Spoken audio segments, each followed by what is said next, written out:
Going on, Falcon fan? It's your boy Ricondo come back at you with another video. So today we're going to talk about the new look Falcons. And so guys, before we get into that video, if you have not already, go ahead and subscribe to the channel. Please hit notification bell so you guys know when I drop another video. Please hit the like button so I know you guys like to hear what I talk about. And then please share my video throughout the YouTube universe so more people come in and hear me talk about these Atlanta Falcons. So guys, like I said, we're going to talk about the new look Falcons. The reason why I call them the new look Falcons because it was a regime change. It's a new era. And from that 2020 team to this 2022 team, this roster has did a complete turnover. And so if we're trying to go off the history of the Atlanta Falcons, we probably need to just look back just 1 year to this new regime and just throw some numbers out there. From that 2020 team, there are only 15 players left from that 2020 team. And that's to include Cavalry, who's probably won't even play with us this year, who's not going to play with us probably. He's been suspended for the whole year, so it's only 15 players. So take off Cavalry, 14 players from that 2020 team that's still on this roster, and some of those guys are fringe guys. Even to if you just look at their roster, people like Caleb McGarry, who's going to be battling for his spot. Quadri Allison, who's definitely in a battle for that running back spot. Um, Players like a Jalen Hawkins definitely had his chance to be a starter. Marlon Davidson, who I mentioned in the earlier video with John Kaminsky, who's already been released, definitely is going to be somebody that need to be looking at his spot as well. Then you have some guys who's still on this roster who's definitely probably is safe. Of course, Jake Matthews, Grady Jarrett, safe. Deion Jones, we still don't know what's going to happen with Deion Jones. Definitely somebody like him. Still has talent, but that that cap hit that they have for him, if they're looking in a different direction, we just have to see about Deion Jones. So, like I said, this roster is completely different. Um, and if they started last year, so if you just look at from that 2020 roster to the 2021 roster, they only brought 28 players over. And of course, you have to bring over those 28 players because, first of all, you remember the salary cap from last year. We only had $180 million in the salary cap. We still had all those big cap hits that was still on the board. Of course, Matt Ryan, Julio Jones cap, even though we traded him. Um, Grady Jarrett still had a big cap. Jake Matthews still had a cap. And Deion Jones still had a cap. So we had to bring over 28 of those players. Players like a Steven Means, like a Tyler Davidson that came over with the team. Um, so just think about those guys who's no longer with us. Dante Fowler had a big cap. Of course, who was a big disappointment for the Falcons. That's why he actually got released starting of the off season this year. So a lot of those guys, the Falcons had to come in a new regime to actually find out who they had and who they wanted to keep. Um, this is a major turnover for this roster. You can call it a rebuild, you call it retool, whatever you want, but at the end of the day, this is a new look team, and when you're looking at it that way, I can definitely see how pundits out there and all these so-called analysts go out and say that the Falcons are going to be the worst team in NFL because of the turnover.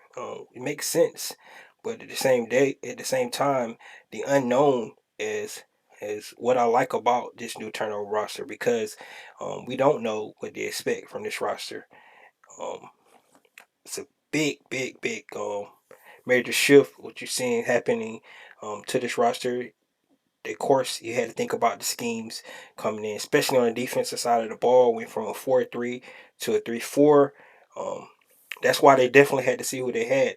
A lot of people thought Grady Jarrett wasn't going to fit into Dean Pease, but obviously Grady Jarrett is a one of a kind player, so he can probably play in any scheme. That's why he was signed into an extension. Jake Matthews, who's steady left tackle. That's why he was signed. Young Way Cool, steady player as well. That's why he was signed. Of course, we got rid of our franchise quarterback. More probably a lot of people thought we probably should have got rid of Matt last year, just to start the season over. To start the rebuild in or whatever. But at the same time, like I said, these guys had to see who they had in the building. Um, and anyway, you was going to eat the cap either last year or this year. They decided to eat it this year, and going into 2023, we definitely going to be in a better spot because they decided to go ahead and pull the trigger and start over with a new quarterback. Which brings us to this 2022 roster. Um, it's going to be like 31 guys. That's actually going to be on this roster. Um, that was on the 2021 roster. That's in 2022. So pretty much we got a whole new roster once again.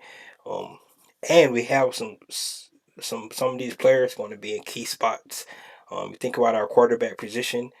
Definitely, we brought in Marcus Mariota and Desmond Ritter. So we don't know about our quarterback. Once again, that's the unknown, which is a good thing, in my opinion. Unknown. We don't know what we're going to see. That's what make it exciting. Our wide receiver room is completely revamped. We only got two players from last year on the roster. Lum Days of Kids, Frank Darby, completely revamped. So that's going to be exciting. Unknown. We don't know what to expect. Kyle Pitts coming into his second year after a Pro Bowl season that he had. Um, we can only expect him to get better. AJ Terrell, who only gave up 200-yard receiving last year, we definitely hope to see him get better as well. So, our draft picks, we can only be excited about our draft picks. I think, like I said, most everybody gave the Falcons an A on their draft class that they had from this draft with the Drake London, with the Armor of Katie, or Troy Anderson, of course Desmond Ritter, um, um, Malone, um, Schaefer, Tyler Algier, and John. All those guys, I think they just did a great job in the draft, and and you hope that our draft class from last year in 2021 is going to have that jump from year one to year two, especially Jalen Mayfield, who can only go up hopefully. Um, Definitely, because if he does, that's definitely going to be able to help our offensive line play. Yeah, but the greater thing about, they brought in competition to compete. So it's just looking at this roster. Like I said, I call it the new look team. You guys can definitely look at the roster and see the turnover. Um, we only have 15 guys left from the Thomas Dimitrov, Dan Quinn era. I mean, that just says that um, it took these guys a year to see who they had and and decide who they wanted to keep. And now here we are today. And by the start of the season, we could have less than that. Like I said, there's some guys that's definitely still competing for their spots. Um, but you just love the competition. You love that they're not hesitant in actually bringing in guys to compete. I mean, just think about adding all those players to those positions, and every last one of those guys know that they can only keep so many. But if you want to come to this team, it's about competition. Nobody's job safe. You got to actually come in and improve yourself if you want to make this 53-man roster. Of course, a lot of these guys need to just put what they need to put on tape so they can actually, because you can always get picked up by another team that is needy in some of those positions, um, and you put your best foot forward. So that's what it's all about. Most of these guys just want opportunity. That's definitely what they're going to get on this team, the Atlanta Falcons, um, because Like I said, 31 guys from last season, 15 from the year before.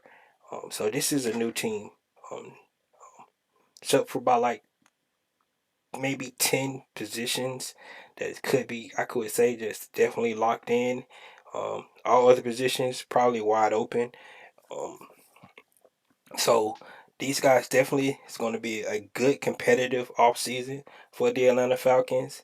But at the end of the day, I'm going to keep harping on the fact that we have no idea what this team is going to look like. Um, and it could be an advantage for this team. Um, Nobody ever seen Marcus Mariota in this offense with these weapons, with these players. Nobody ever seen Dean Pease call defense with these players. It's a different team, so um, it's going to take a while for defensive coordinators and offensive coordinators to actually get film on these guys and figure out how Arthur Smith is going to utilize his weapons on this field. Um, he has, so to me, he has a lot of weapons. He have a lot of different ways he could use these guys. We've seen the number of ways that he was able to use Cordell Patterson last year. Um, of course, you know, Kyle Pitts was really the only target that could actually stretch the field last year, and he was getting bracketed. But now you bring in players like a Drake London, Brian Edwards, um, Demir Bird, Olumide Saki is going to be back. Um, Auden Tate, these guys is going to actually kind of hopefully alleviate some of those issues for Kyle Pitts, where he can actually get some one-on-ones. Um, you don't know how he's going to be able to utilize the running back along with the quarterback using his legs as well. So it's just things that we don't know. We have to wait to see. Um, you can think about it. You can kind of visualize it, but until we actually get to see these guys play some games, you got to see how Arthur Smith is going to actually call. Um, it's the unknown. Like I said, it could be an advantage. Um, Same thing with the defense. Dean Pease mentioned that he only had 60% of his defense installed last year. His plan is to try to install the rest of it. Um, yes, it's a whole new squad. But I think with the mixture of the guys who was here last year and some of the veterans that brought in, I think he's going to be able to accomplish what he wanted to accomplish. I think that the backfield is probably a whole lot better than it was last year with the addition of Casey Hayward. Hopefully Isaiah Oliver is able to stay healthy. Um, Throughout the year, because I think when he was playing, the backfield actually looked a little better. Jalen Hawkins and Richard Grant, can they actually um, get that starting position this year? Because I know that's what the team would like for them to do, but actually brought competition in that front too. We got a Dean Marlowe back there, Tej Tabor, Eric Harris, who was here last year. So if these guys can't go out and grab those safety positions, those other guys definitely are willing to take up the slack. So at the end of the day, I just love the idea of this new team. Um, just looking at the um, the old era, and we have to kind of stop looking at um, that 2017 team to the 2020 team, because it's not the same team. Um, this is the new Falcons, and we need to treat them as such. Um, we don't know what to expect. As fans, um, this franchise has let us down so many times, and we still here. We rocking with this team, and so but um, for me, I'm just seeing hopefully seeing better days with this new look team. So um, it's all about the unknown. It's going to be exciting. Definitely going to see some different things this year. Um, a little excitement in the running game with those quarterbacks. Um, like I said, you throw in all those different weapons that Arthur Smith got at his in his toolkit. So we'll just be able to see what they can do. You guys let me know what you think about this new look Falcons team. Um, all the different things that they can do. Um, all the different players that we haven't even seen. Um, in Atlanta Falcon uniform that's actually going to hit the field this year and make us, hopefully make us happy. So that's all I got, guys. Let me know what you think. This is your boy Ricondo. Come back at you with another video. Peace.